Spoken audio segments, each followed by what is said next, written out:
CitizenU.org presents The 12. We're the two teachers. And we are here to deliberate, to cram for your exam in 12 sessions. Today's finding, Civil Liberties and Civil Rights, Unit 3. Andy, this is Unit 3, Civil Liberties and Civil Rights. And of course, we start with the Bill of Rights. Yeah, the Bill of Rights, the first 10 amendments. Remember, this was added to the Constitution almost as a promise to get the Constitution ratified by those who were suspicious that the central government would become a tyranny. And in fact, the first 5 words of the Bill of Rights, Congress shall make no law, reminds us that originally the Bill of Rights only applied to the national government. Let's remember that, Andy, that the Bill of Rights protect minority rights. We are a nation of law, not men. Not the tyranny of the majority, you're absolutely right. And these are enumerated rights to protect us from arbitrary governments. And remember, through all these rights, government is always, we have that big idea of balancing social order with personal liberties. None of these liberties are absolute. There are limits to all of them to preserve order. Well, and ultimately, Andy, the Supreme Court and our federal courts tell us what these rights mean. And so their meanings change over time. Let's get into the nitty-gritty now. The First Amendment. And Andy, let's talk about the religion clauses, establishment and free exercise. Well, real key, there's 2 parts of the freedom of religion. One's that government cannot establish a religion, which means that government cannot sponsor a religion. But we also have a court case, Engel versus Vitale, in which the Supreme Court said that public schools could not mandate that their students recite prayers. And that would be a violation of the Establishment Clause. So government cannot take a side. We prefer this religion over another. But Andy, when it comes to free exercise, I'm thinking of Wisconsin v. Yoder when the Amish really didn't want to comply with the public school mandates. They wanted to withdraw their students from the public schools. And the court said, yeah, you have free exercise to do that. In that case, the court protected the right to practice the religion for those Amish residents of Wisconsin. Andy, let's get to our preferred First Amendment right, the one we talk about the most, our most cherished First Amendment right, freedom of speech. Well, the case of Schenck versus the United States is a reminder that in that case, fire! You cannot falsely shout fire in a theater. Schenck was punished for encouraging American men to evade the draft in World War I, and his punishment was upheld. His speech could be limited if there's a clear and present danger to national security. So, Andy, we know now that these rights are not absolute, that there are limits, common sense limits. But I love the case Tinker v. Des Moines because it extended free speech beyond just what you and I and we all say. It extended free speech to symbolic speech. Well, symbolic speech in that case, it was an armband. We know that in other cases, burning an American flag is protected speech. A key part of Tinker in other cases is you cannot ban speech just because that speech might be very offensive. But again, we know the court also says that in other cases, government can prohibit speech or regulate speech as a way of preserving social order. What? What the ta-ta-ta? No obscenity. Obscenity is not protected by the First Amendment free speech clause. And let's go to freedom of the press, because, you and I love to write. We love to push out ideas on paper or online.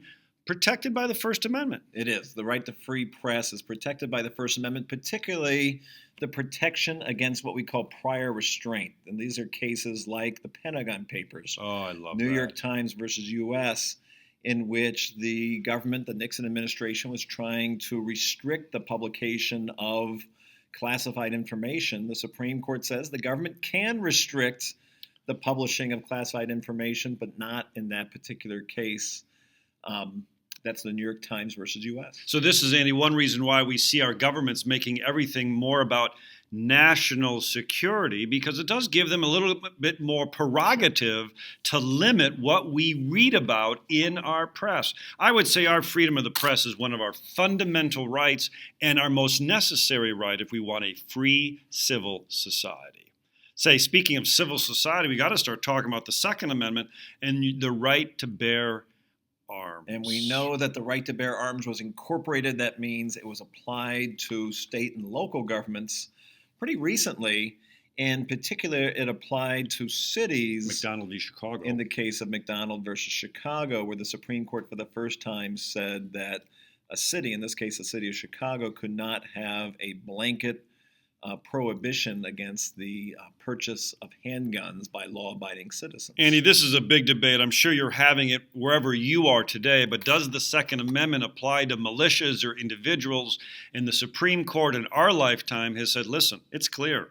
This applies to individuals. And it reminds us, though, of this big debate that we're having, trying to balance and dealing with that tension between the government's role to keep us safe and secure and the government's role of protecting our individual liberties. This is a sticky wicket. Well, you really see it with the amendments we've already talked about. The First Amendment, just keeping order in a classroom and the right to free speech, and how the courts have weighed in on that, trying to balance liberties with order.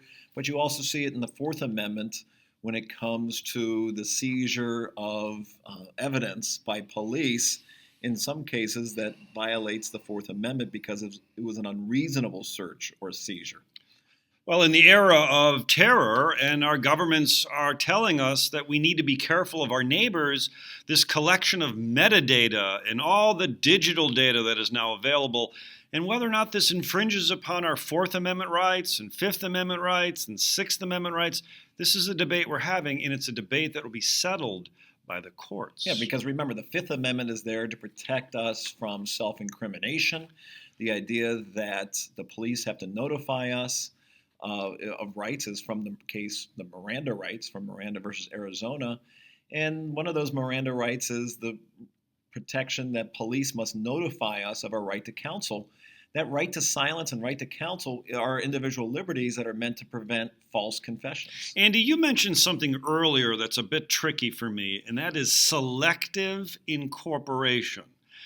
Little by little, the Supreme Court has applied the Bill of Rights to the states using the due process clause of the 14th Amendment. The 14th Amendment was a real game changer when it comes to our civil liberties and civil rights. And we know that many of the liberties in the Bill of Rights at this point have been incorporated. They've been applied to state and local governments. But you're absolutely right. It didn't happen immediately. It started in the 1920s with the case of Gitlow versus New York. Love that case. And as recently as 2019, we've seen liberties from the Bill of Rights. That's right. Incorporated and applied to state and local governments. Timms v. Indiana. Andy, we have to start talking about the rights of the accused, and no better place to learn that these rights are about the minority. So many of these rights are about what criminals receive when they face criminal trials, and we'd say, well, why do these guys get rights? Because of our Bill of Rights. It's because of the Bill of Rights. And again, those were incorporated. The most notable of those is Gideon versus Wainwright. Love Gideon. Where the Supreme Court said that the right to an attorney, the right to legal counsel, has to be applied to state and local courts, particularly for those who couldn't afford an attorney. So the Fourth Amendment protects our homes from illegal seizures and searches. The Fifth Amendment, so busy, but really allows us through that Miranda ruling that we can remain silent. And have to be notified that we can remain silent if we're in custody. And the Sixth Amendment, dealing with trials and so forth. Andy, these rights of the accused are a bedrock of our legal system. It's a bedrock of our civil rights. Woo! Now we're getting into an area that, we might have to quiet the crowd a little bit. The right to privacy. Andy, I've been reading the Bill of Rights for years. I'm still looking for the word privacy. Can't find it. Or privacy, Dan. Yeah, so the right to privacy is inferred or implied in the Bill of Rights. One of the most famous cases of the right to privacy that was inferred or implied is Roe v. Wade, which essentially told states that they have to allow abortion, particularly in that case, in the first trimester of a pregnancy, due to the right to privacy of women and getting health care from their doctors. So here we have this fundamental right, privacy, and it's not found in the Constitution. No wonder there's so much debate about it, and it's a debate worth having.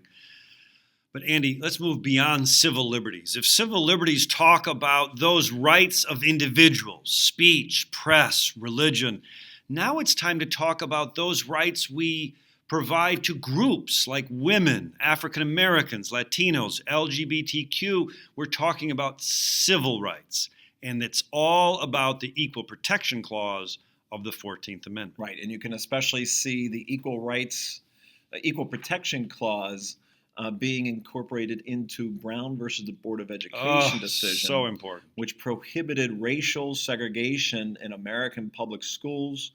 That key 1954 case, it's not just a legal precedent, it also inspired many of the movements of the 1950s. These social movements, so important. The grassroots activism movements of the 50s and 60s, which turned into legislation like the Civil Rights Act of 1964.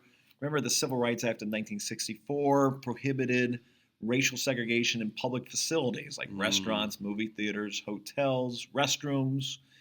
That was followed by the Voting Rights Act of 1965. So important. Which protected the right of African American and racial and ethnic minorities to be registered to vote and to vote. Andy, have we talked about Martin Luther King's letter from a Birmingham jail?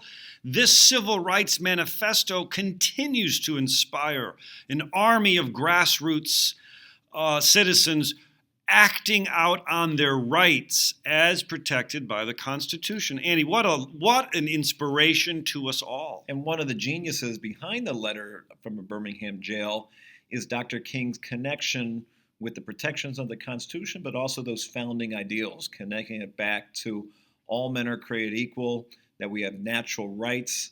And so he lays into his letter the idea that the civil rights movement is a movement that is connected with the Declaration and the Constitution. Andy, think about women and how they've organized, the National Organization of Women, and the Congress's passage of the Title IX and the educational amendments extending greater equality to women's athletes in college and so forth. Well, what a great story. Remember, Title IX is not just an athletic piece of legislation. It really applies to choices in American public schools.